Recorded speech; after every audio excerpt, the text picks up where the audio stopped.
Tonight we are coming together to hear stories from the dwindling old-growth forests of Vancouver Island to the extremely threatened grasslands of the South Okanagan-Similkameen.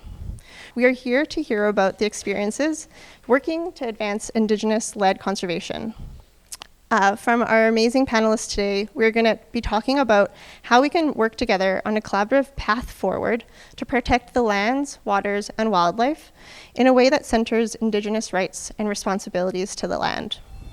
My name is Kate McMillan, my pronouns are she, her, and I'm the Ocean Conservation Manager for CPAWS-BC. I am not probably the person you were expecting to be up here today. Unfortunately, Tori Ball, who was going to be hosting tonight, is just stuck in some traffic, so hopefully she might join us a little bit later. I hear the highway is moving. Also tonight, I would like to recognize that we are meeting on the unceded traditional and ancestral territories of the Musqueam, Squamish, and Tsleil-Waututh nations. They have been the stewards of the land and the waters that encompass so-called Vancouver since time immemorial. And as you already may know, this panel discussion is one of the many events belonging to Precipice, changing the course of the extinction crisis in BC. Precipice is an art exhibition which tells the stories of biodiversity loss and hope in British Columbia. Working with mixed mediums, we have brought together 7 amazing BC-based artists who has brought us to come together to mourn and to understand and effectively try to have conversations to work towards protecting the lands and the waters of Canada's most biodiverse province. So I hope you have had time to look at the art in the front gallery, and if not, you are welcome to view them after this panel, or our last day will be tomorrow, so you can come back. So now I'm going to introduce our speakers tonight. And starting to my right here, we have Chief Cherry Jack from the Mowachat-Muchalat First Nation. Beside him, we have Councillor Archie Little from the Chalith First Nation and New Chalmers Tribal Council. Beside Archie, we have Lauren Terbasket, lead negotiator for the Lower Similkameen community for Ashnola Indigenous Protected Area and the South Okanagan-Similkameen National Park Reserve. And at the end, we have Roger Dunlop, manager for the lands and natural resources for the Mowachat-Muchalat First Nation. And joining us around 6:30, we'll also have hopefully Honorable Nathan Cullen, Minister for Waters, Lands, and Natural Resource Stewardship, and also MLA for Thistakine.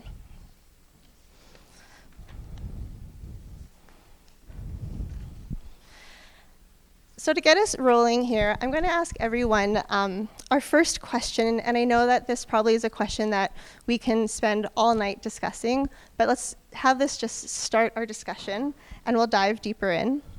But I want to ask, what is one change or shift, whether it's in policy, legislation, public understanding, that is needed to get to 30% by 2030 that recognizes Indigenous-led conservation? Wai hustle called and chais squeeze quenkin till smilkamich ulam and achinulach mut.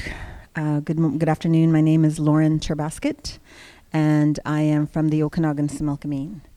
So one change, I think the biggest thing for me is that we went to COP15 in December, and one of the things that was really apparent and well documented and understood is something to the effect that Indigenous people make up around 8% of the population globally, but protect around 85% of the diversity on the planet. And so the questions that they asked were related to policy. What are the policy changes that could be made? And I think one of those, both a policy, but also a priority in terms of conservation organizations, is understanding that Indigenous people have knowledge of place, and that broad sweeping policy doesn't work in the area of biodiversity and conservation. I'm from the interior. It's a high plateau region, dry interior forests, grasslands. Where I come from, there's this confluence of grassland, mountain region and prairie lake system, it contains about 75% of red listed species that are in the province. And the funding allocation to Indigenous communities is close to zero. Most of the allocation goes to groups that are non-Indigenous groups that sometimes have rudimentary partnerships with Indigenous people. And so we're sort of an afterthought in terms of priorities that have been established by those groups. I think, well, what are one of the big changes is that real look or thought about how do we set Indigenous people as a priority for funding. Understanding that, over time that we have been able to manage our own funding. We have been, and we're good at it. I got news this morning that we have an allocation of 1 million trees. And I got pictures in the same breath of the devastating forest fires where all of the topsoil was burned. And I just feel that, I'm in this place of mourning and also this place of hope. And that if we can get, we are trusted to do the work on the ground, that we can build strong partnerships, we can build strong alliances, and we can get the work done. We are already doing that work.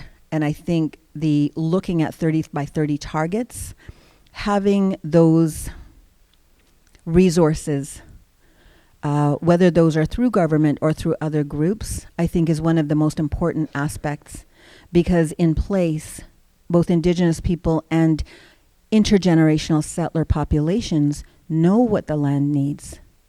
And in the Interior Plateau, we know what the land needs, just like on the Vancouver rainforest, those folks know what it needs. And those are really different, and broad sweeping policy doesn't allow for that. So that would be my recommendation. Thank you, Lauren. At this time, I'm going to invite Honorable Nathan Cullen to join us here at the front. Roger, you might need to move we can adjust.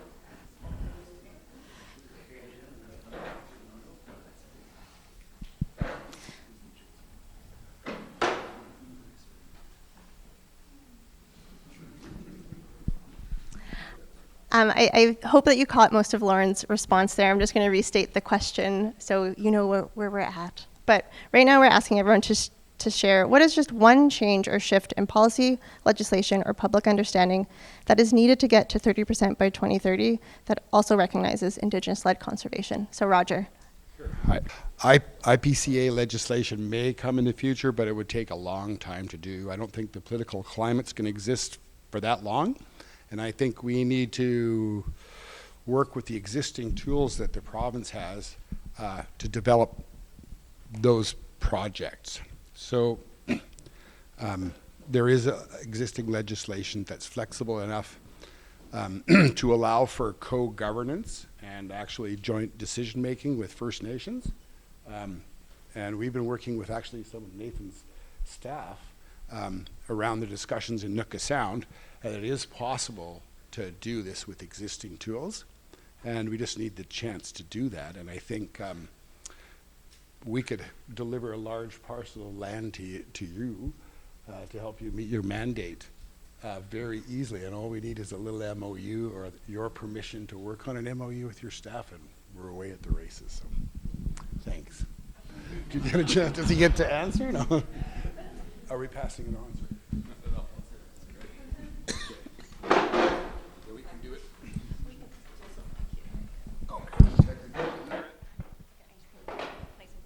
Okay. Good evening.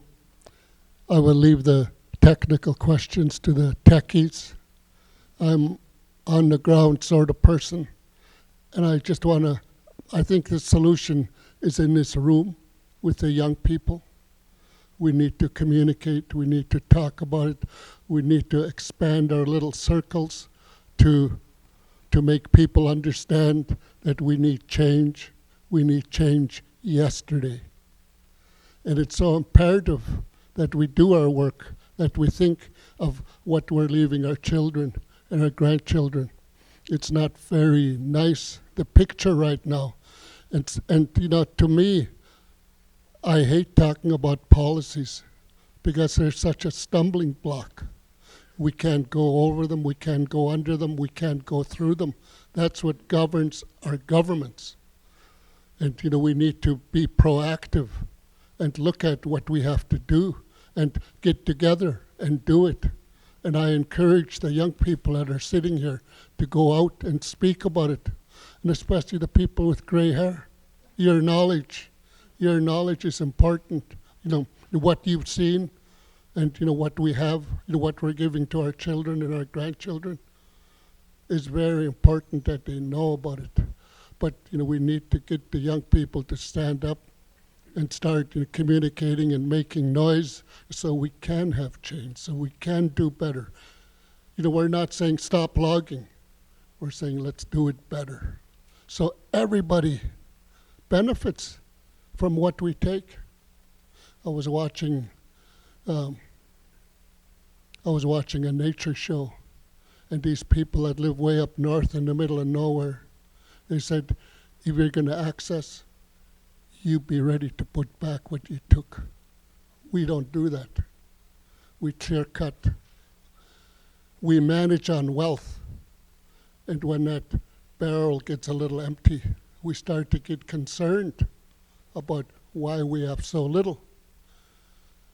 Think of First Nations.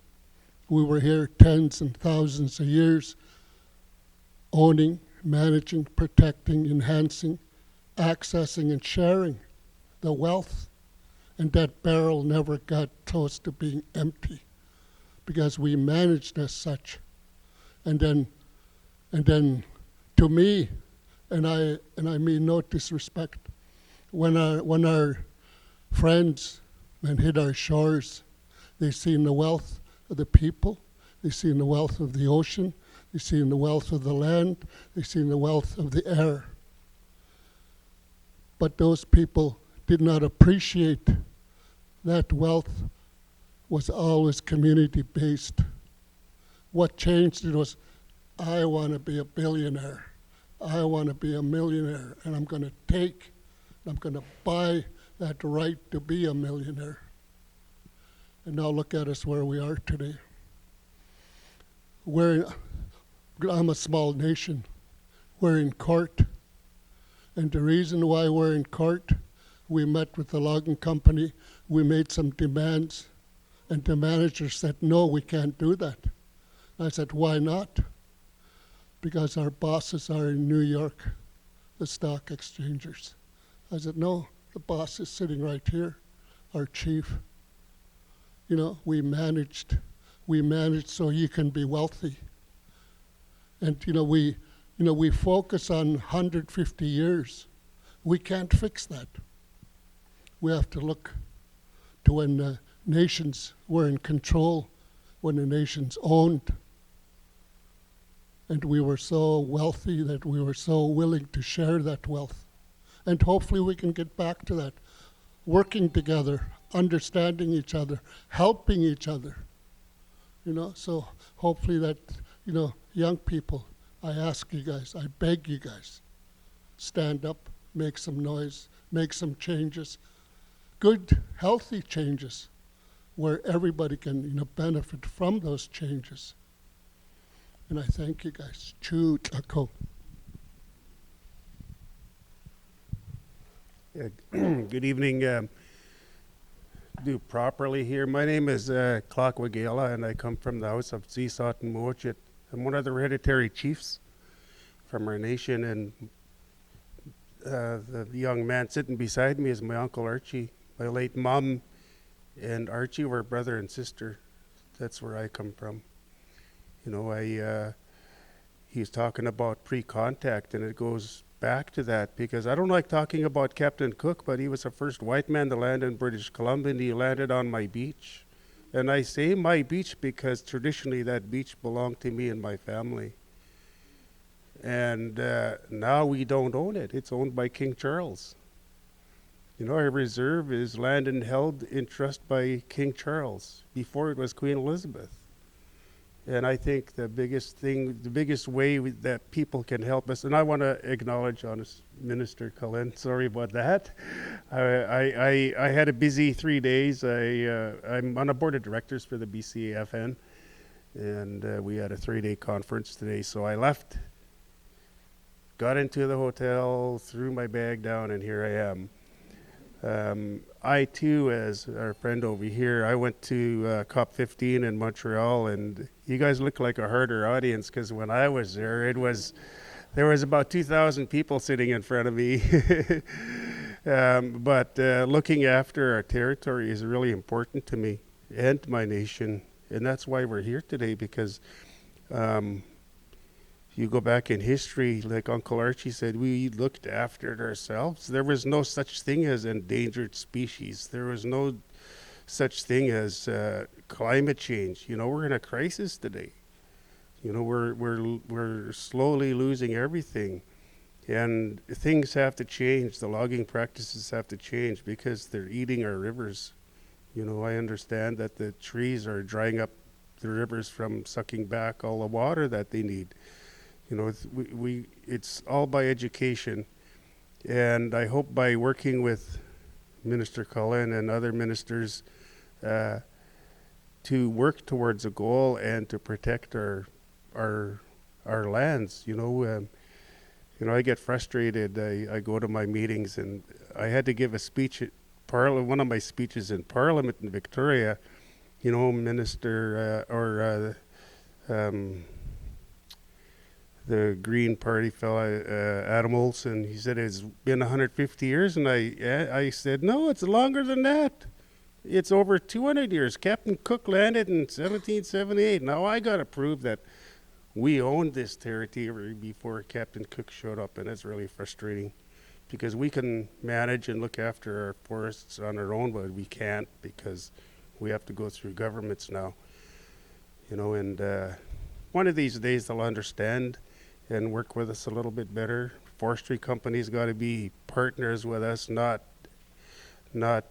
fighting us all the time. You know, and fortunately the government is starting to see that way, where, you know, they have the UN declaration now in BC and in Canada, and we're working really hard on that. But once again, you know, I want to thank whoever is responsible for me being here and this setting up and talking about our lands and what's happening to them, because, you know, I've been in a helicopter many times, and it's just devastating to see how much timber is gone, and there's slides everywhere. Streams are getting wiped right out. And, you know, before I left home, I think there was 11,000 fish stuck at the mouth of the river. They can't get to much of the lake because the river's dry, you know, and it's really sad. And I just hope we can work to make things better, not only for us as First Nations people, but everybody living in our territories. You know, I just want to say thank you for your time and listening to me. Thank you.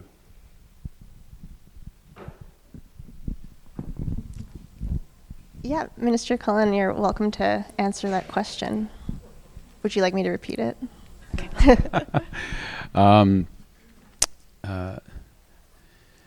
Was about to make a joke that one of the first things they teach you in politics is to never answer the question, so you can repeat it. But I've been trained over many years to have the discipline.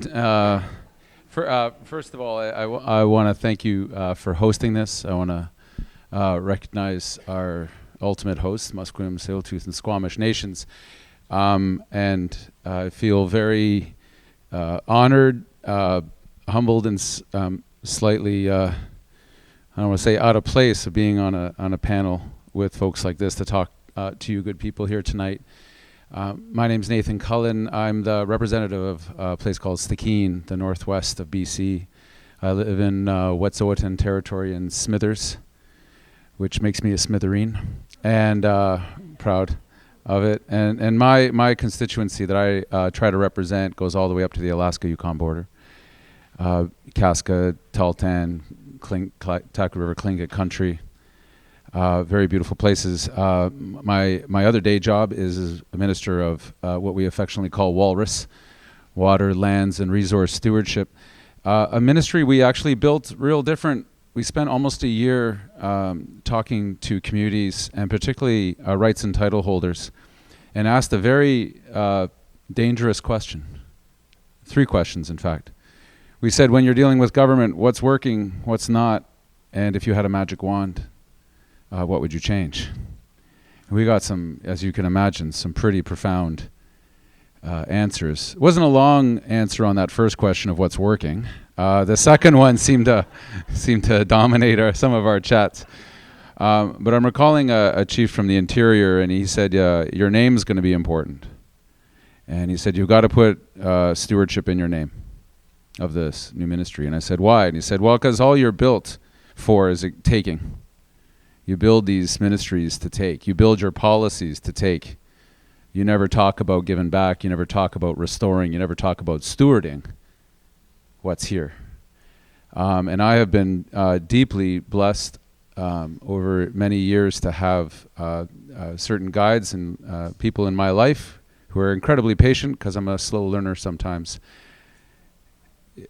Your question was about what needs to change. I have a relatively easy job when talking about conservation and when talking about our government's commitment to protecting 30% of the land and water in this province by 2030. I talk to Indigenous groups, as we did this week at the AFN and here in BC. I talk to a lot of business groups and philanthropy groups and environmental groups, and I get to say the same thing over and over again. That's what makes my job very easy. Indigenous-led conservation. Indigenous-led conservation. We're not making parks anymore, in which Victoria or Ottawa looks at a map and says, this is now thus. Because the history of those places, while they may seem benevolent, because they're trying to protect, are also ultimately, from my perspective and others, colonial in nature, because they don't address and speak with and work with the rights and title holders, the people who were there first. And so our goal as government, we talked about Indigenous protected and conserved areas, is founded in the principle of stewardship and founded in the principle of Indigenous-led. We face the dual crisis of biodiversity loss and climate change. I don't know who's left to convince that we're in a crisis right now, but I'm going to guess that they're not able to be convinced if, having watched the summer that we have gone through, and the winter before that, and the summer before that, that we're in the midst of rapid change. And who was it that said, when asked, how do you go broke? Have you heard this quote? Hemingway. Gradually, and then all of a sudden. The crisis upon us seemed gradual, and then all of a sudden. Where we have friends and family and neighbors who are waking up to a change, a profound change.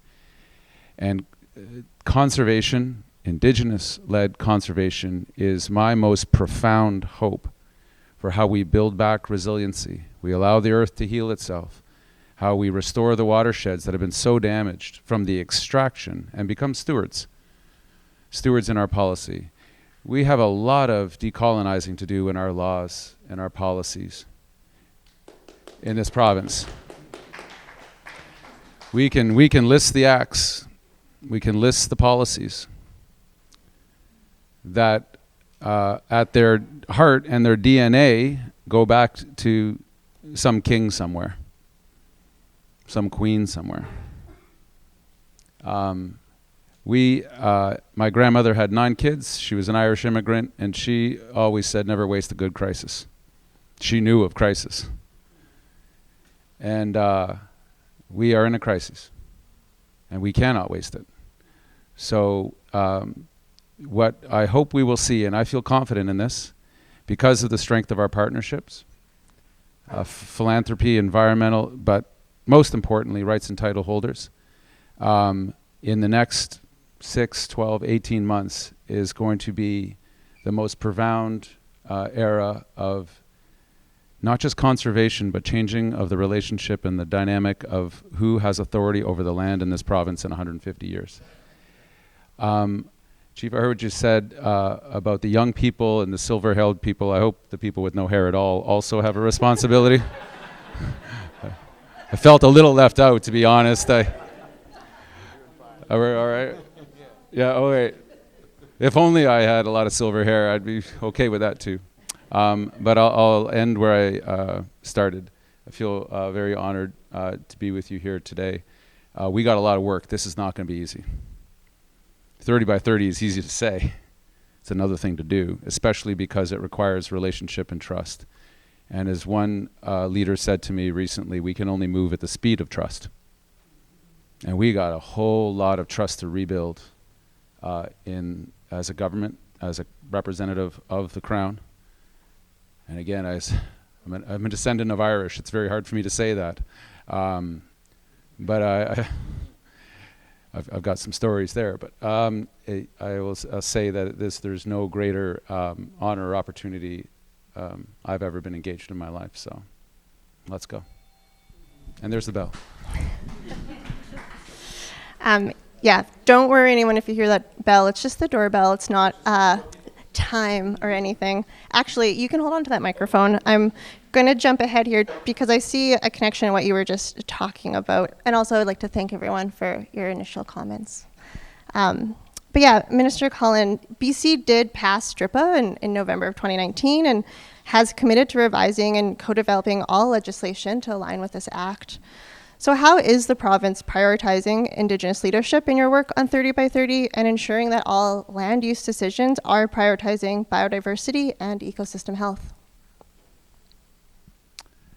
As has been said by another Indigenous leader, nothing about us without us. And so I'm thinking of, we're standing up what we're calling the conservation financing mechanism in this province. This allows other governments, people with a lot of money, to come in and give us some that we can then enable communities. But we are designing it with rights and title holders. The mechanism itself. We're not waiting to the end to say, what do you think and how should this work? And as I said earlier to our friends who have means, and when we do campaigns to raise the resources, because we need resources. Conservation is not free. Guardian programs are not free. And it has to be forever. It's not just one budget cycle. It's not just one term of government. It's forever. And if we mean forever, how do you do that forever? That means endowment funds like we did on the Watershed Security Fund. $100 million on a renewable fund. Forever. It's not one time. The only other thing I'd say is you said we passed the UN Declaration of the Rights. It wasn't just our government. It was unanimous in the legislature. Unanimous. It wavers sometimes, I've noticed, in some parts of the legislature. But I want to hold on to that idea. It wasn't one party or another, because that's going to be important over time.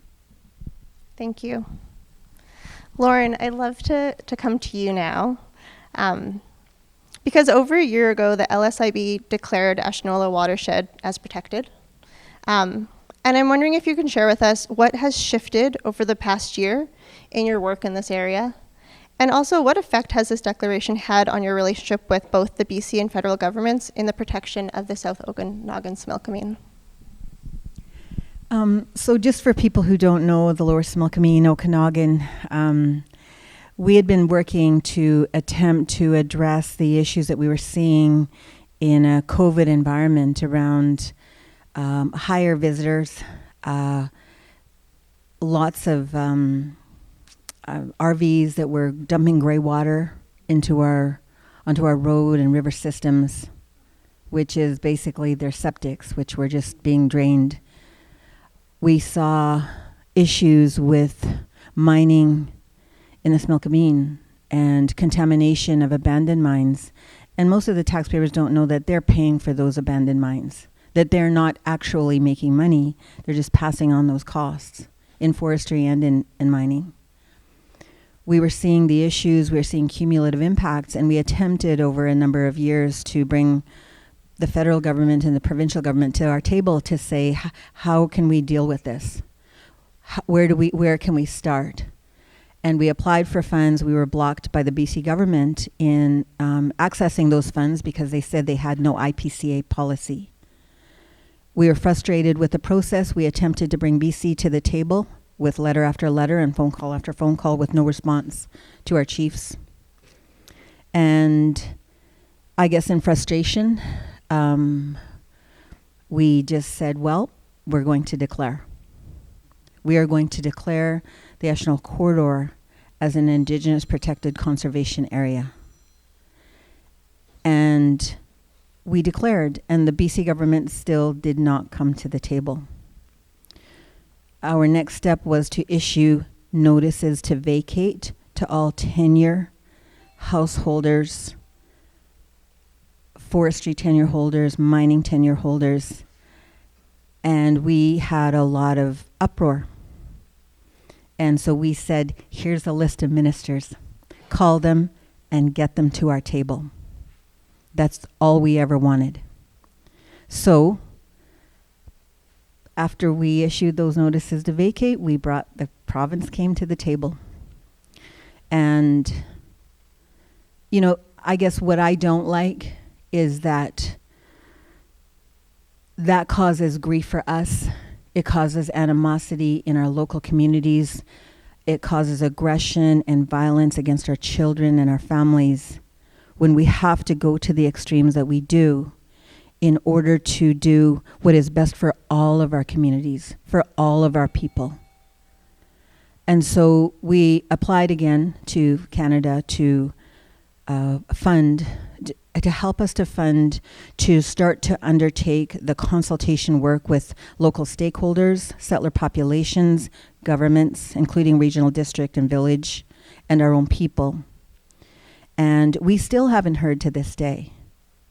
But one thing that we did hear, and I'm going to give, I don't know if I get to credit Minister Cullen, but the province did provide an allocation of funds that allow us to go out onto the land. And so those pictures that I was talking about this morning where high intensity burns, where there is no topsoil left. There's nothing holding that land. But that contribution did help us to purchase the vehicles that we needed to be able to monitor those places and to go out. We had already over this past year established partnerships with Corvidae, with Conservation Northwest in Washington State, with Trout Unlimited out of Texas, and a number of other potential partners and allies.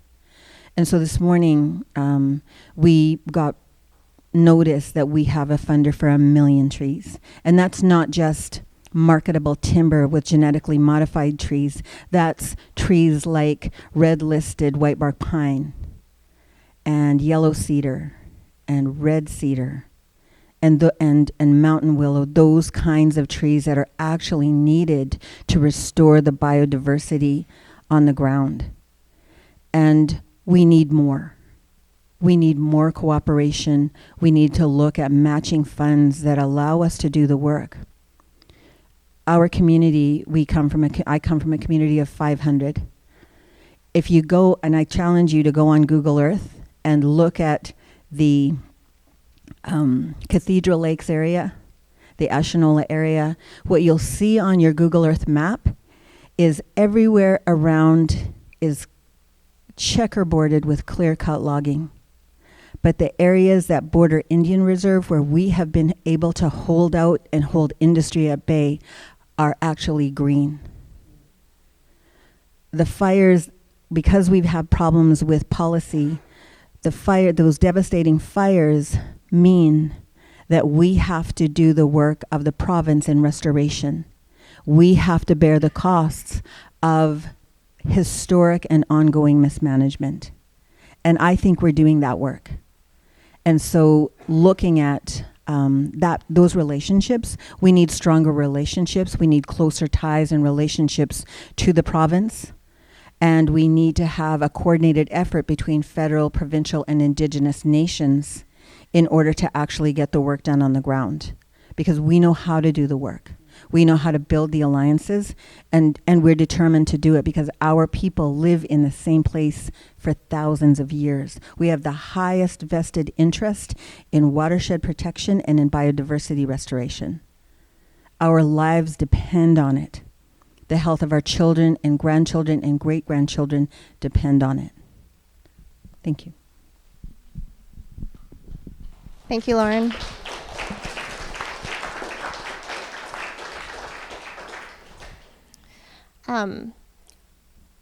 Going from that question and hearing about an example of where the province came for the IPCA, I'm going to invite Minister Cullen to pick up the microphone. And just looking around at other IPCAs that are being declared and asserted by nations to exercise their honor and their right and their responsibilities to the land. What is the province doing to support and recognize these IPCAs? And what can be achieved before the next election, which is slated for fall 2024, in case you needed a reminder? I'm not familiar with this thing that you speak of. I think the first answer to that question is not enough, clearly. I don't know if most folks have ever heard of a small little line in policy and law in BC that was called the unduly clause. If you talk to a forester friend, it's a little tiny little set of words, but what it did in law was to say that any land use planning that you're doing, any agreements, you sit down with the community and try to figure out where to protect and where to log and all of those other things, where people need to fish, where they can gather, must not unduly impact forest harvest. So it was this trump card that you could just lay down for decades and decades and decades, and frustrated a lot of local groups because you do all this work together, you form some common interests and values of the community in a place where you live, and then it must not interrupt. It must not unduly. That's no longer in law in BC because we took it out. I think forestry policy has by default been land use policy in BC for generations. That is changing. Does it change everywhere? Does it change quickly enough? No. Next week, I'm flying with a Gitxsan hereditary chief into an IPCA that her house group has declared, and the evolution from 2 years ago when it was first considered to now, where we're going to go in and sign some important first steps, is a little surprising to me, to be honest, that we're able to do it. Are we doing it everywhere enough, and are we at scale? No. I want to not be underestimating the shift in power that this represents. This is not small. This is generational. It's embedded. It's strong. You don't undo it in a minute. You don't undo it by passing a law. You undo it every day. And I got to say also, it's scary for a lot of communities, and especially some forest-dependent communities, because the unknown it's easy to stoke fears in that moment, and I've seen it a lot. And I want to recognize also who takes most of the stress of this is the local Indigenous community, and particularly the kids in schools, and that's not small either. Thank you very much. Yeah. Yes, you can. Thank you. It's encouraging, but I think the proving step to me, working with First Nations, is one word: consent. That's the home run. If we're not going to hit that home run, then First Nations will probably go to the front lines, because we have to change. And I mentioned that we're in court, Nuchatlet, title and rights. UNDRIP and reconciliation. The province told their lawyers Nuchatlet is not part of UNDRIP or reconciliation. We have a lot of work to do, and we have to do that work, for us. And, I wish I could take every one of you to one of the places where the Salmon Parks was born. I wish I could take you there. We'll never, ever see another system like that. Our belief, what we grew up with, that river is a sockeye-bearing river, and it's owned by our chief. Nobody can fish in that river. Nobody, unless you ask the chief if it's okay. And we had to fight to protect, the watershed. We had to threaten with court. We couldn't sit down and negotiate. We have a long way to go. And we work, we try, we're inclusive. We live with people in Sabalas. They're part of our community. Sure, they're non-Aboriginal, but they've been our neighbors for how long? We're not trying to say, go away, we don't want you. We live with them, we know them, and we're going to ensure they benefit from, what we access to. So, I think that we need to really teach our youth what's important to us, that we start helping each other, that we start sharing, that we start understanding each other. I went to Cape Breton. I was there for 8 days. It wasn't long enough. Those people, you say hello to a person, a perfect stranger, they'll stop and they'll chat with you. I was at the airport and I started chatting with this couple. They wanted to phone their friend in Cape Breton. I was in Nova Scotia, flying to Cape Breton. They wanted them to phone their friend to come and pick me up at the airport to take me to my hotel. Nobody else will do that. So we have a lot of learning to do. We're not different. I just look a little better because I'm a little browner than everybody else, So I think we have a lot of work to do, and we have to do it. And the home run is consent. If there's no consent, there's no change. So and we're willing to work. We have Aboriginal rights. We have Aboriginal title. We're willing to give that up to help, to ensure that we all benefit.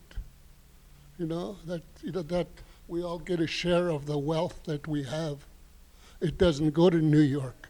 It doesn't go out of country. It stays right where it's accessed, or most of it. And as First Nations peoples, we have Hahoti, that's our territory.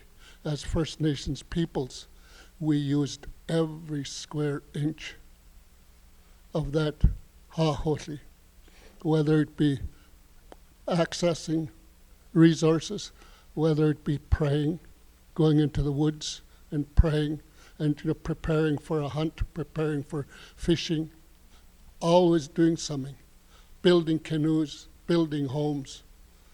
We used every square inch. And our non-Aboriginal friends think these dumb little Indians just lived on those tiny little reserves that we have. That's their way of thinking, and we need to help and change that. Because, we're inclusive.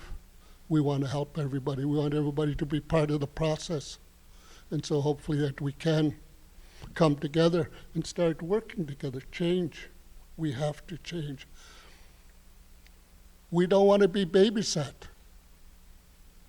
We want you to compare 200 years to 10,000 years.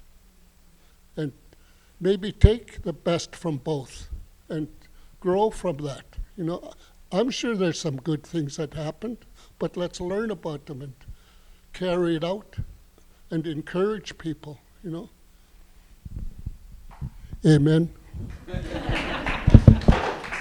Thank you, Archie. I understand that we may have to say goodbye to the Minister Cullen in a moment, but I just wanted to invite Chief Jerry or Lauren or Roger if you have any last comments while we have him here with us. You guys are always on time limits.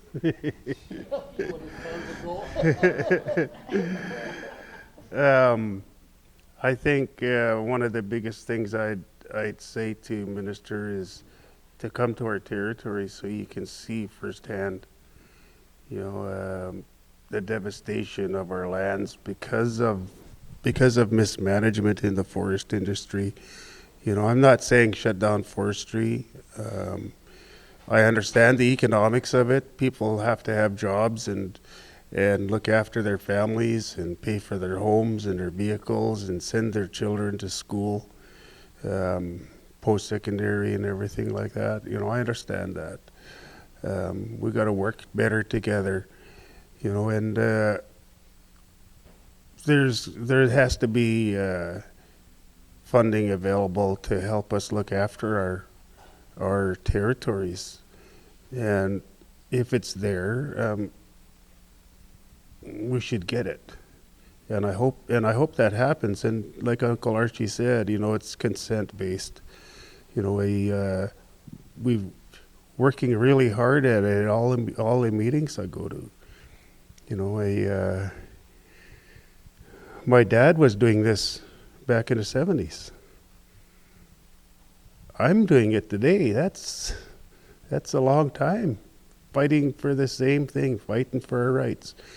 We say BC is Indian land, but it just means we want you to acknowledge that it belonged to us at one time. Because my dad brought me up in a way, I'm a retired RCMP officer. In every community I went to, I got the hereditary chiefs together, and I did my chant, and I gave every chief $50 and a blanket, and I explained who I was, where I come from, and I said, I'm going to be living in your community for a while. I want your permission to live here. Nobody does that anymore. And when I went to New Wayanch, this elder, he was about 90 years old, he cried. He said, he never experienced that in his life. Somebody coming to their community and being respectful that way. And when I left, I did the same thing. Did my chant and gave the chiefs a blanket. We call it matsanap in our language. It's like tying your canoe. The host, the owner of the territory is tying your canoe, and when it's time for you to go, he'll give you permission to go. So I did the same thing. I said, when I'm ready to go, I'll ask your permission. I'll say my work is done here, and that's just me, the way I worked.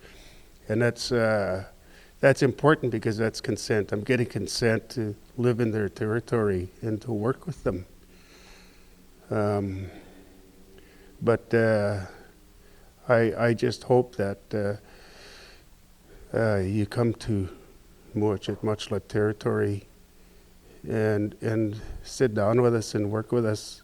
I know there's a lot of territories you have to service in British Columbia. There's 203 First Nations in BC. I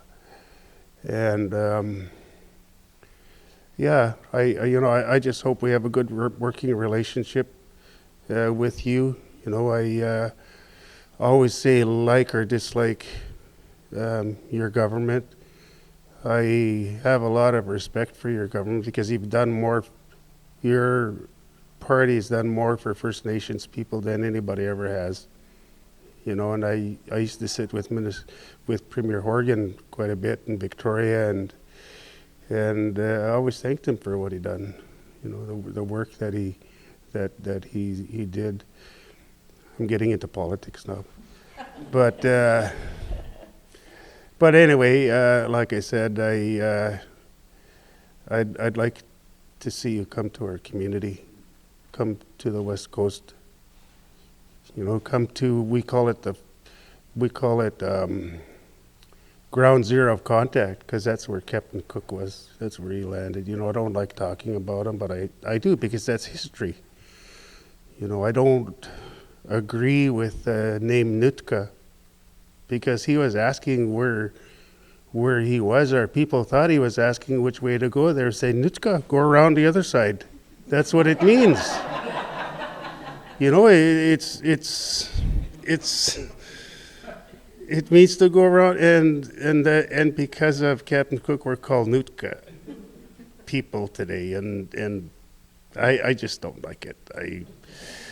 But anyway, you know, and you know, people, you have to understand. I'd like people to understand that, you know, our governance system, you know, where I come from, we don't elect our chief and council. We're on hereditary system,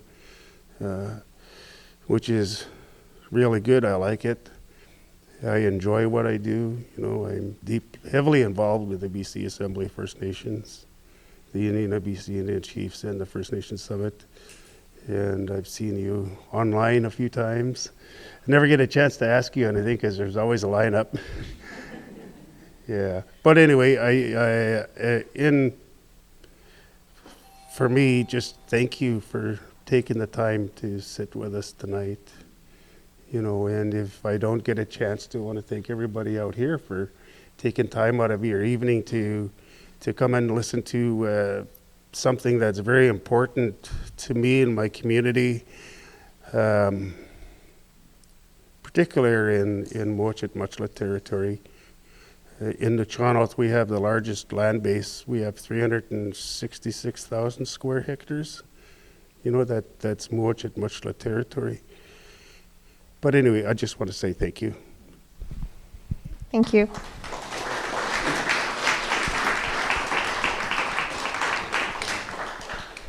I think I'd just like to make two recommendations. We're doing a lot of work to raise funds, whether those are private or those are federal or other government funds, and other folks. And I, in the absence of IPCA policy, understanding that takes a long time, and I may be gone before that policy develops. Is to be able to make a commitment for matching contribution, because we're doing the work. We're finding those funds, those dollars, those resources that are needed to do the work. And I think that the province really needs, in the absence of policy, number one, to support Indigenous protected conservation areas, whether that is a mandate letter or that is some form of acknowledgement of Indigenous protected conservation areas, because we didn't get that far. We worked with Canada to get IPCA funds to start to do the to undertake the work. And we could not get a commitment from the province of BC to support Indigenous protected conservation areas. It was a workaround. They halfway agreed to it. They wordsmithed it, but there was never any solid commitment to support, to acknowledge Indigenous protected conservation areas in the absence of IPCA policy. So I think that's an important thing. It's important for us because then we can get those contributions that we need outside of provincial and federal dollars. When someone says, yes, the province supports it, we can get those other commitments. We work hard for that. The other thing that I noted at COP15, and I want to make note of it here, is that most of the biodiversity and the biodiversity threats exist in the south. On Vancouver Island is a biodiversity hotspot. In the interior, Okanagan-Similkameen, specifically, biodiversity hotspot. Walpole Island in the south is a biodiversity hotspot. Of the $800 million that Trudeau allocated, none of that came to the south. And I think with the province, one of those really important aspects of allocation, I'm not mad at the folks for carbon sinks and those folks and for caribou, but biodiversity and biodiversity threats exist in the south. And I think if we have the support of the province, we can begin to lobby the federal government to actually allocate those funds. And I think we can't be afraid just because we have a lot of different tenures and pressures on the land. I think we can work around that. And I think if in the south, where we have so many demands and different tenures on the land, if we can do it in the south, it can be done anywhere. That the north, in my mind, was an easy solution. And the north, even in the provinces, is always the easy solution. But I think one of the things, the hard work that needs to be done to protect biodiversity is in the south. And I think one of those things that could be really beneficial from the province and from the BC government is really to partner with Indigenous nations to have an equal federal allocation into the southern part of our provinces in our areas. So I'd like to make that as a recommendation. Thank you, Lauren.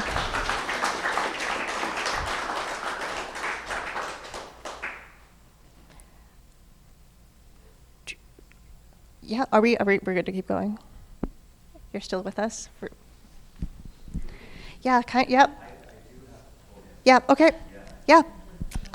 So we are all still, we can stay here. I have more questions for everyone here, but yes, I would like to thank Minister Cullen for joining us. And yeah, if you have any last remarks before we have to say goodbye and you're off on your next adventure this evening. First of all, thank you sincerely for the invitation.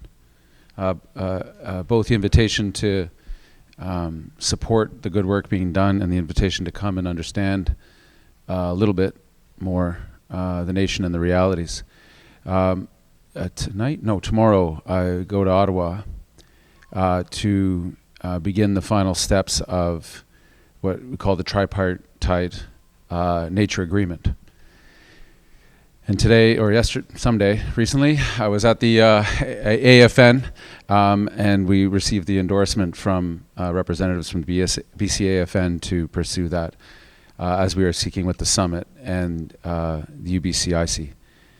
The First Nations Leadership Council people in this province should know is unique in the country in terms of Indigenous leadership, and should be held up because it's not easy work. We are looking to secure significant resources for exactly what you're talking about from our federal partners, which then acknowledges and then opens up more. The last thing I would say, we've talked a lot about the work that's happening and the recognition and all of those pieces.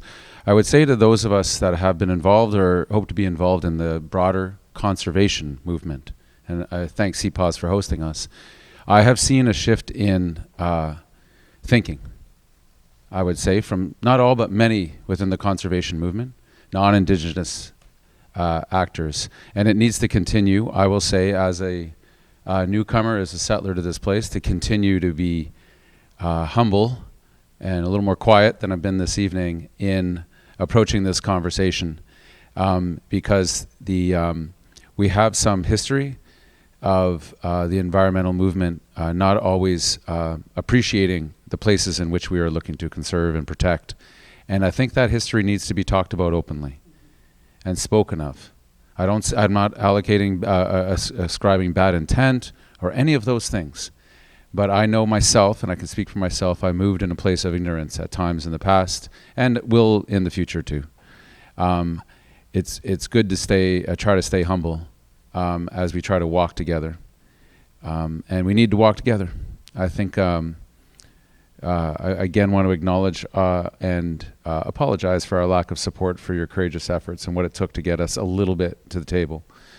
We are working on legislation for IPCAs. How do we codify this into law? But we're doing it with First Nations people. We're not doing it alone in our little chamber with lawyers. And that takes time because we will move at the speed of trust. And so we're going to get it right. We don't need to wait for that to be law to move. And we will move on Indigenous protected and conserved areas. And we cannot get to our conservation outcomes and to give people the sense of hope that we need to face these dual crises of climate change and biodiversity loss unless we do that work together. So we feel the urgency now. We feel it. And I remain very hopeful because there's such openness and willingness from our partners in walking this way. And I thank CPAWS for hosting us tonight, and thank you all for doing this. I apologize for having to leave. But I got to go hang out with 200 municipalities now who are in town.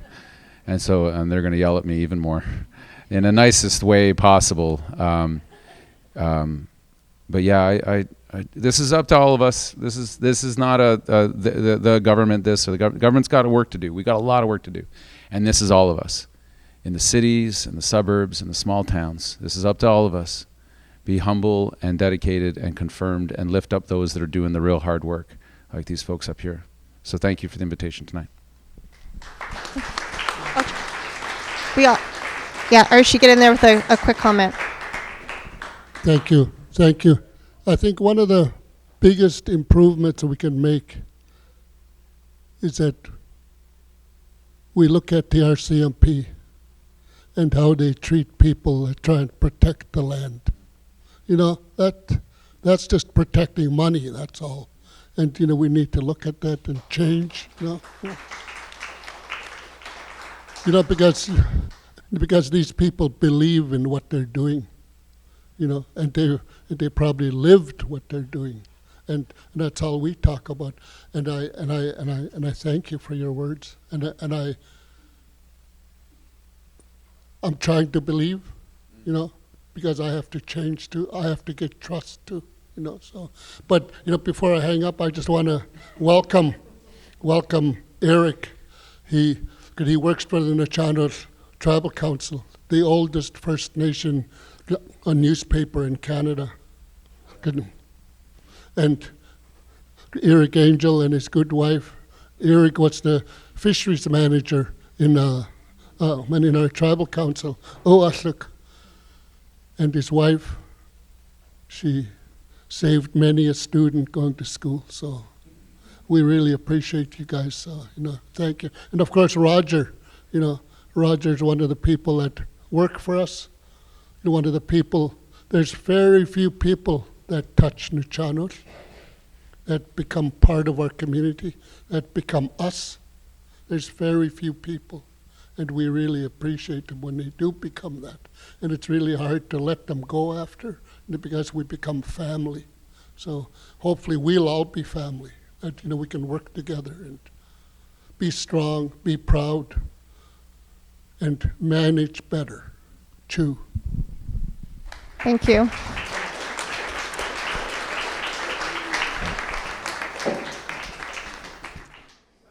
Okay, so we are going to get moving with our question and answer period.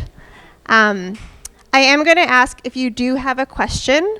We will have a microphone right here on the side where Marina is pointing. So we're going to invite you to come up and ask your question directly into the microphone. Wonderful.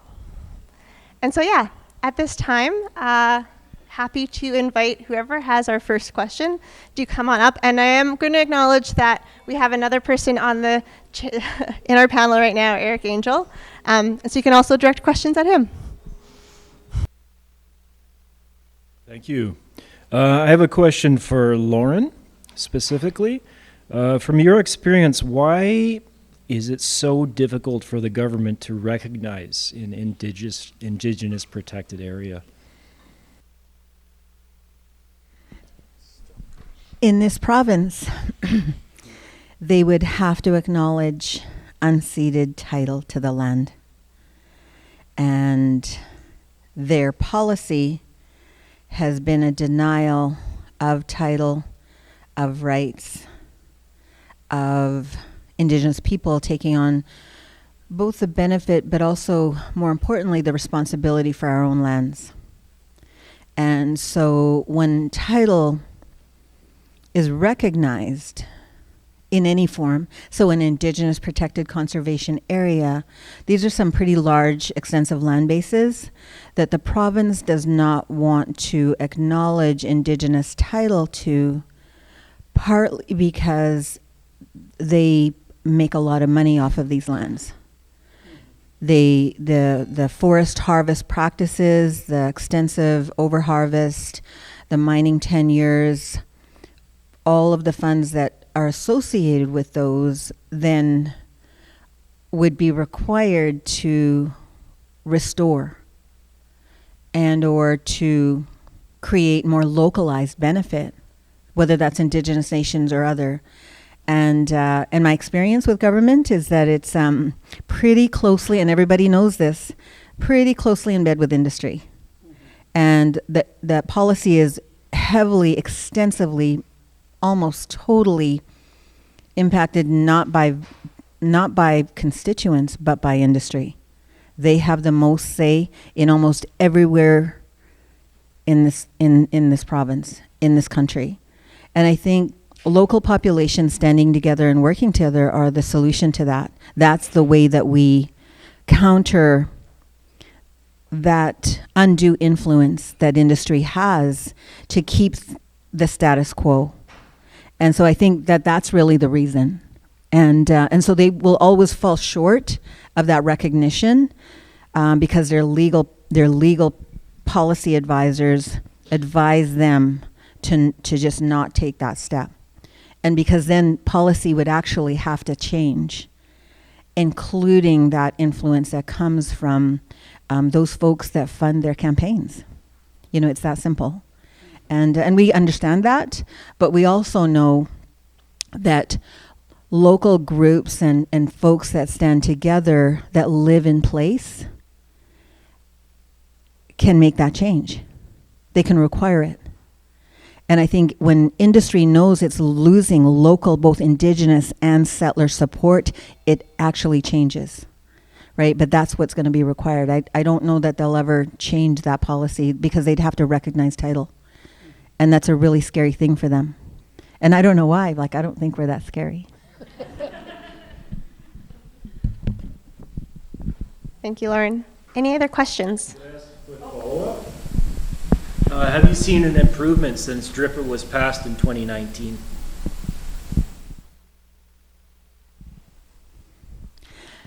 No. I think that we've seen change.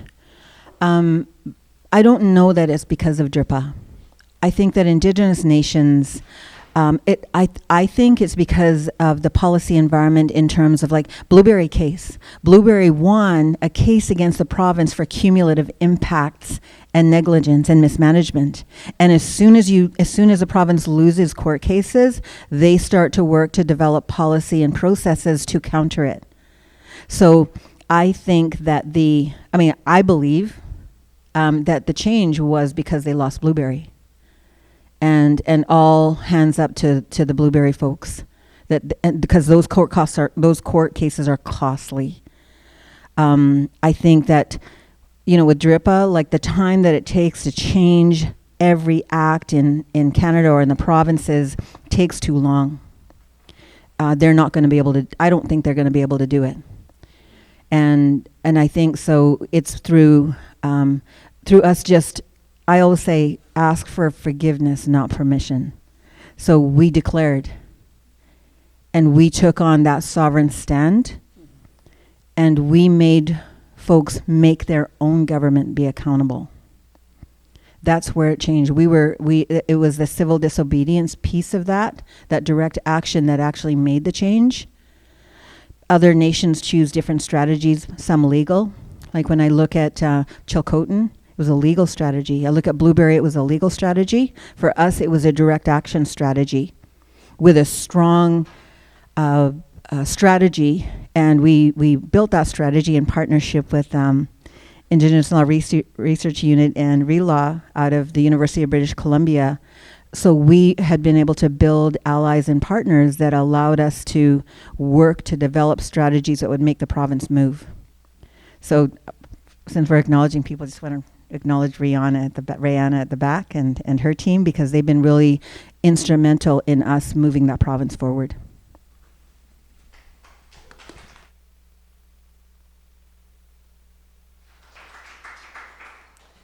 Thank you so much for your time and energy this evening. It was something that Elder and Councillor Little mentioned that spurred this question. However, I open it up to any of you.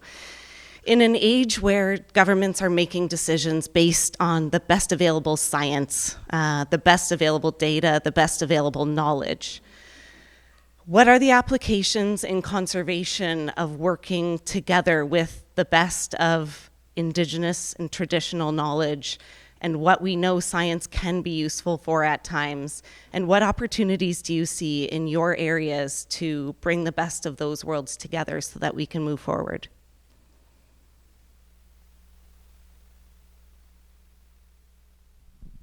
Can you repeat the question? It was kind of long, just the highlights, please. I'm known for my rambling, so everyone that I work with always gets me to shut it down. My question is, how do you see bringing together the best of what you mentioned, of what you've been doing since time immemorial that's worked to never drain that bucket, with some of what we've learned perhaps over the last 150 years from a Western science perspective? What are the approaches in bringing those two ways together? And how do you see opportunities in the future to make change? Okay, it's slightly related. Can you hear me? Okay, I'll try and talk into it. Okay, I'll give you an example. Working with Moachit Muchlet for, I don't know, the last 20 years with the Pacific Salmon Commission, they've funded us to look at some alternative methods of estimating Chinook salmon. So the way they do it on the West Coast is they call it the fudge method. They send swimmers down the river and build an area under the curve in fish days from what the numbers of fish seen over time, so fish days. And then they make up the detection probability and make up the residence time that need to divide it by to get the number of fish, the days to get the numbers of fish. Well, First Nations knowledge over there said, oh, this is weather dependent. They only live in the river for so long, and depending on what time they enter the river, decides how long they live because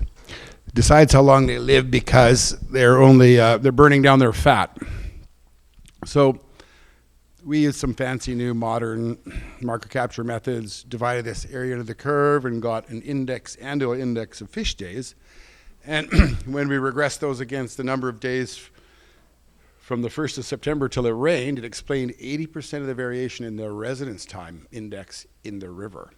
So it's really simple. These people knew it. I had to do the math to figure it out. But it's really a no-brainer. Animals have so much fat on when they migrate, and if they can't get in to the river, they're not eating, they're burning down their fat, and they don't live as long. So now we have this graph that we're validating further afield in Moachit Muchlet territory and Clayoquot Sound to see if this holds up across the board for all the streams, where we can apply it and correct all DFO's mistakes back to 1995 in 100 rivers. So anyway, we're in our last year of that. So that is totally a collaboration between science and indigenous knowledge. And anyway, it'll get published soon.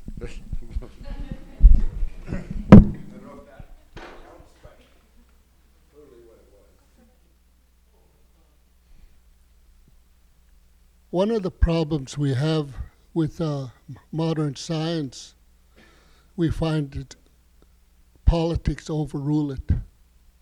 They may have good information, they may have useful information, but some the political person high up will say no to those recommendations, and they may be science-based.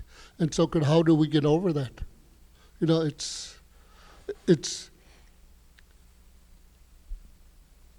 I come from a First Nation where we had tons and tons and tons and tons of herring. DFO told us we'll never ever fish out the herring. Never. Guess what? We did. When I first started fishing herring, I'm part of the problem too, because I was a fisher. When I first started fishing herring, we had herring from Steamer Point right down to Mary Basin. By the time we started to fight for herring, to manage better, to stop the fishery, we had it just in front of our reserve, where the heaviest spawn used to be. Sometimes we won and we stopped the fishery. Sometimes we lost and they fished. And the science they use, to me, sometimes they make data, because there's big fishing companies, there's important people that have lots of money and have lots of boats that make the decision to go fishing, even though we may kill that stock with that fishery. But nobody ever thinks like that. And we try and understand what happened in 200 years. And we never, ever look at what went on before that, because it was First Nation driven. Nobody wants to accept that. So hopefully that we can start changing things. Data is so important, that we need to have all the data and true science. People that are going to stand up and say, we had a herring fishery one time. The DFO staff recommended no herring fishery. There's not enough herring. Minister wrote on a napkin, yes, there is going to be a herring fishery. Somebody picked up that napkin, and that's what happens, instead of having consent from First Nations, that no, we can't have a herring fishery. What happened when there was a herring fishery with Nuchatlet? We cleaned up the mess. We cleaned up the nets that were left behind. We cleaned up the bladders that were left behind. We cleaned up the ropes, the anchors, the garbage. People just throwing garbage over. We had to clean that up after. And so how do we change that? How do we ask somebody to access something and there's no damage done? Because we're stuck with the damage every time. We're stuck with the slides. We have a reserve that's got about 5 feet of silt on it now. And we talked to the government. Said, logging company's long gone, we can't do anything. Yeah, but I have a reserve that's got 5 feet of silt on it. You guys gave the direction to do that. So hopefully that we can look and analyze and judge and improve. That's all we want, is to improve how we access and how we protect. Our court case, our lawyer connected the forest, the river, the salmon, and the people. You have healthy forests, you have healthy trees, you have healthy water, you have healthy fish, you have healthy people. And that's what we fight for, And, we don't want fish to go to China, anywhere else. We want our product to help the local people, to be healthy. I'm a First Nations person. I eat fish 5 days a week. That's why I'm a bachelor. But that's my diet. And I wear glasses, and I don't need glasses because salmon is excellent for the retina, and I can see, so. But anyway, let's, think about it. Go home, think about it. You guys tell somebody. You guys spread the word. And soon we will be in control, because it takes all of us to do that, not just First Nations. I'm always the one directed to go to the front line. Always, from the chief. And we were, fighting for the herring one year. And I told the person that I'm going to be on the water. We're going to stop the fishery because we don't have the stocks. And the person said, that steel sailboat is going to ram your boat, your little speedboat. I said, that's good. I'll go get another boat, and we're going to stop it. Because we believed that we had to do better.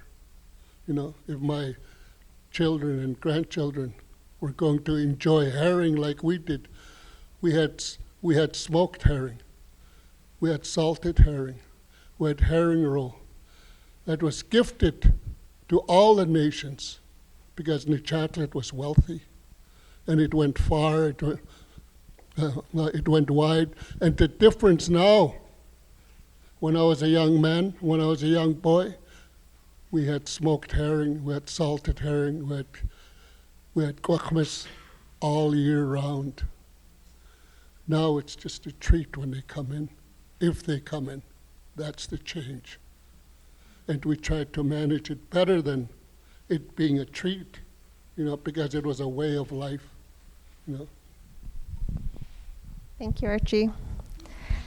I would like to also thank all of you. I want to acknowledge that maybe when you were coming to this event, you thought we'd be done at 7:30, and you're still here. So I'd like to thank you all for your attention as we, keep having this conversation.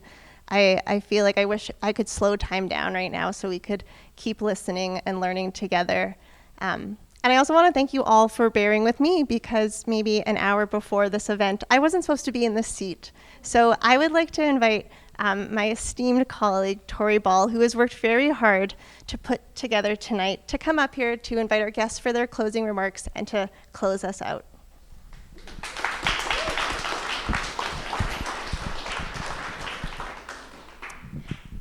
And thank you so much to Kate for stepping in an hour before when I was on the Sea to Sky Highway, which was shut down for 2 or so hours. It was a great time. So this event is part of a 9-day long art exhibition called Precipice that you probably heard about at the beginning. And the idea behind doing an art exhibition around biodiversity loss and the extinction crisis is that learning about that and taking action on it is an emotional process. It's something that, when you learn about the extinction of species, is a process of grief. There is a process of loss.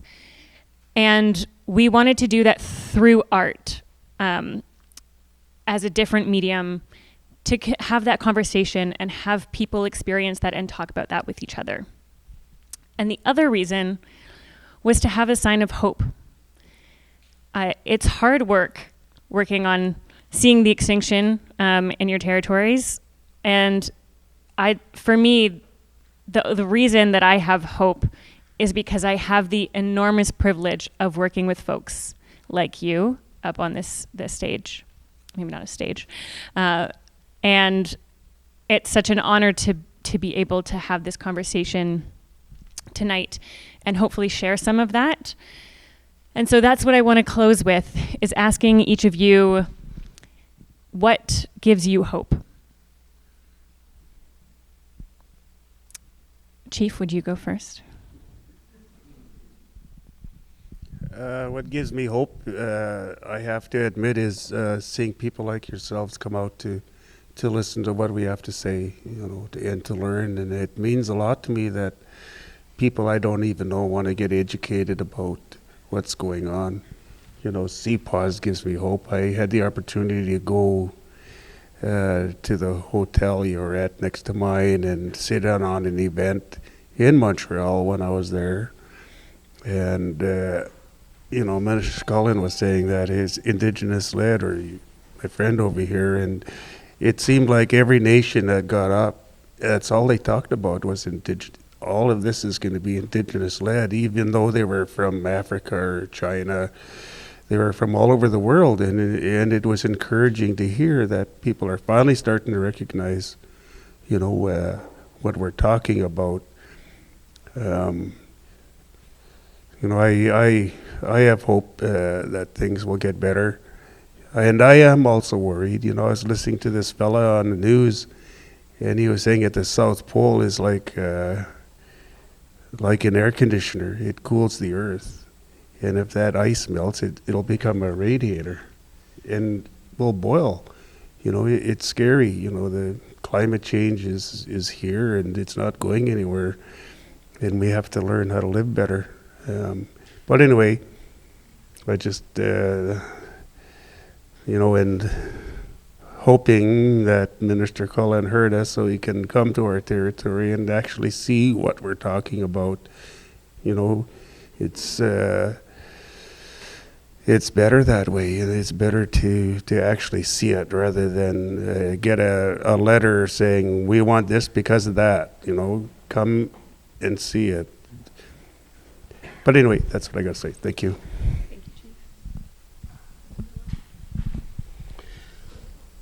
I think I've seen hope twice being part of Nechando Tribal Council. And one of them was salmon parks. The the birth of salmon parks is a place called Oasta. And I wish I could take every one of you there. There's not another system like that because they're all damaged. And this one here is, you need to see it. But the birth of salmon parks came from a Tai Hatwit from Nichat. Tai Hatwit, Hitlamish, the late Walter Michael, and Roger Dunlop were the ones that started talking about salmon parks. And we have another friend. We started a fishing corporation called Hayu. We broke away from the legal case, the Howsett case, because in our view, we weren't going anywhere. We weren't going anywhere fast enough, and so we started our own process. And that was started by two Tai Hatwe, Walter Michael from Nichat and Bert Mack from Tukwat and Roy Alexander from Parksville. So we're seeing the change. We're seeing, and I always appreciate Eric that can come and support and see how we live and what we believe in and what we fight for. And they believe every word we say. That's important. That we don't have to convince them, or any one of those that really believe in what we're trying to do. So hopefully that we can always be proactive. That we can always help each other, to understand each other, and to know that we're ko'as. We're all ko'as. We're human beings. We're different First Nation. We're ko'asa. We're First Nations peoples. So ko'as is everybody. It doesn't matter what color you are. You're a human being. So, okay, repeat after me. Ko'as. Thank you. I see change. We just need to speed it up a little bit. Thank you. Lauren? I was thinking about the question, and I guess when I think about hope, I also think about despair. And, in this last year, we're dealing with a mining company with the potential for a tailings pond failure that will just devastate our whole valley. And we're working with Washington State, and what we see is water warming trends that will result in an extinction event in the mid-Columbia system on the Cascades, including the Smilkameen, the Metau, the Wenatchee. We think we have 17 years before the water is too warm to support life. And I looked at the potential for that failure, and the loss of life will be in the hundreds, and potentially some of my children and grandchildren. And I despair. And I saw pictures of the devastation of the wildfires where there was nothing. And I showed pictures to some of the folks here, and there was just nothing left. And I wanted to cry, and I still do. We're talking about grief, right, and as an art exhibition. And I guess there's a lot to despair. And I guess this is my chip on my shoulder, is that, but we can't give up hope. We have to do every single thing that we can to make the change. I don't think it comes from provincial recognition, that this is my opinion. I don't think it comes from policy change. I think it comes from like-minded people who are willing to work day and night to make the change. And what gives me hope is seeing other folks I call our legal team and our chief at 2 and 3 and 4 in the morning. I work day and night. I live, anyone who knows me, I live and I breathe this work because my children, my grandchildren, and your children and grandchildren are going to see those impacts. And I'm willing to work day and night. And I always tell people this, we can get tired, right?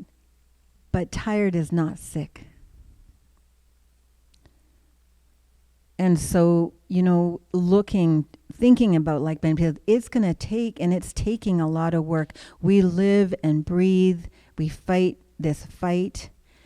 And this morning, just a phone call. Oh, we have 1 million trees. Somebody who doesn't know us, who I don't even know who it is yet.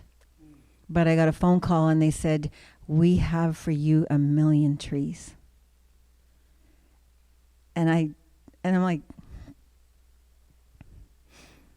that's hope for me. And I'm fighting for dollars, and I'm fighting for staff, and I'm fighting for equipment, and I'm fighting for everything I possibly can. And our staff we have a staff of 5. And we deal with organizations, Upper Columbia Tribes, Colville Tribe in Washington State. They have staff in the hundreds. And I guess, and my hope is when someone calls me that I have no clue and they have no vested interest, and they said, we have 1 million trees.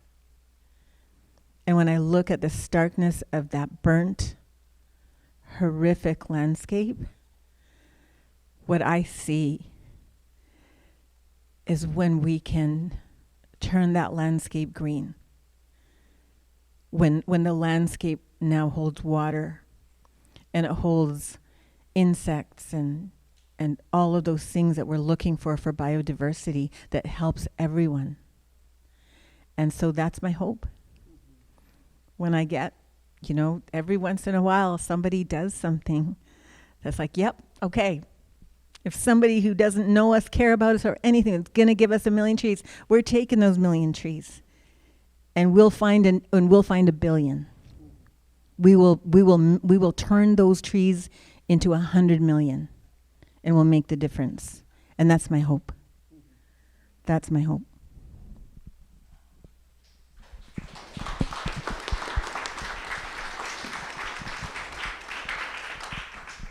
Thank you. That was beautiful.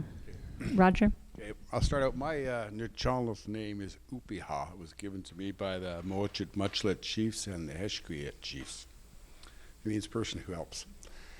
Anyway, I wanted to get something out here that many people are not aware of, and then I'll tell you about my hope. Okay, so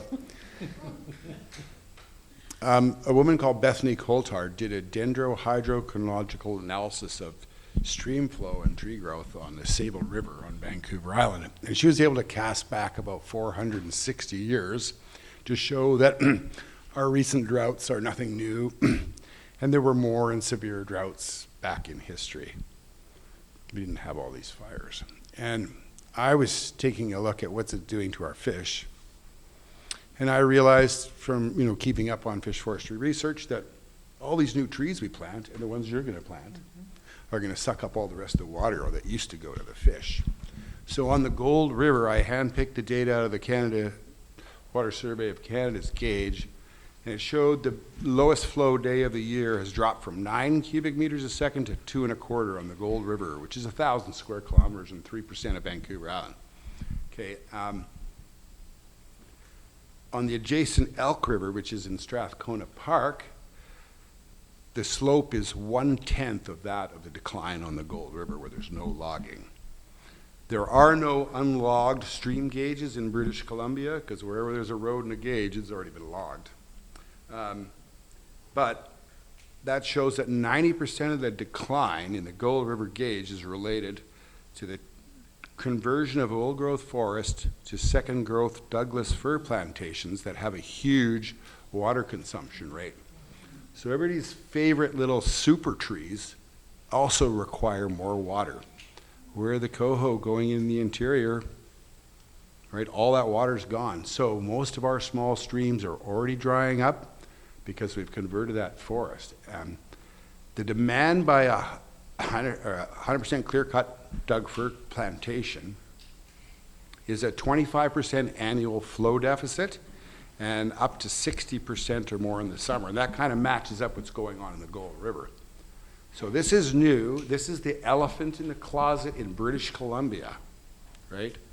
And all your Coho Creeks, all those fish can't live without water, let's just face it, right? And it's going into those trees, and this water was not allocated to those trees. It was taken. They don't have any water licenses for those trees to remove all the water. And we have this thing in BC called equivalent clear-cut area, which was bastardized from the Oregon projection that you couldn't affect more than 15% of a watershed, a forested watershed, without having a big impact. Here, it was elevated by a few engineers to 30%. So we've done a lot of damage here too. But my whole career, I did do a small, I'm a biologist, I did do a small stint for the federal government, DFO, and I quickly realized that I could spend my life pigeonholed there. But the hope is Aboriginal title and rights. Nobody else in this country is going to stand up and change things and protect the environment that Aboriginal people can do with those rights. And that's one of the reasons that I have stayed and worked here with my friends for so long. I love them too, of course, but yeah, they can make the change. We're bringing it to the table, and I hope we can make that contagious. I wanted to say salmon parks were contagious, and they have been, but that was before the pandemic. But anyway, it is, it's getting some attention, and we're going to make it happen. And I know these gentlemen are going to make it happen whether or not the British Columbia government agrees. It's going to happen. Okay.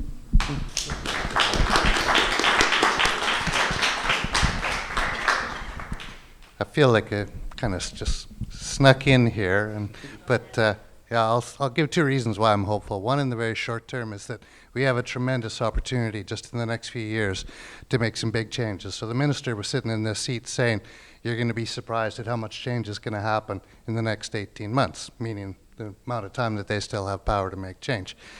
We absolutely have to hold the minister in this government to account for that.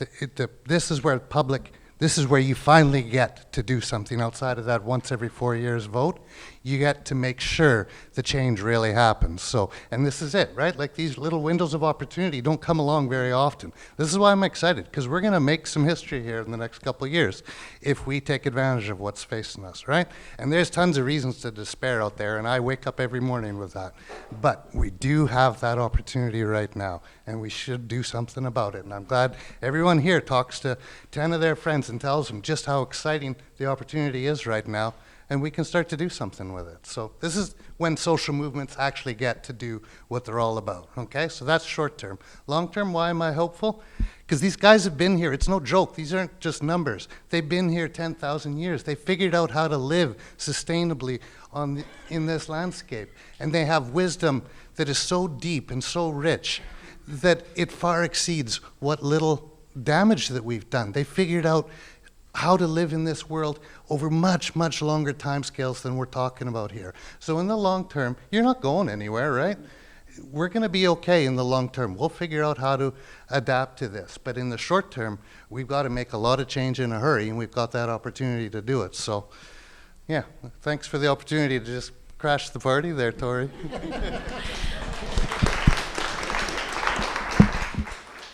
Anytime, Eric. You're always welcome at the party. And thank you for ending on that energetic note. I couldn't agree more. I actually feel a little like flame of hope grow after listening to those. And yeah, thank you everybody for lasting through the night.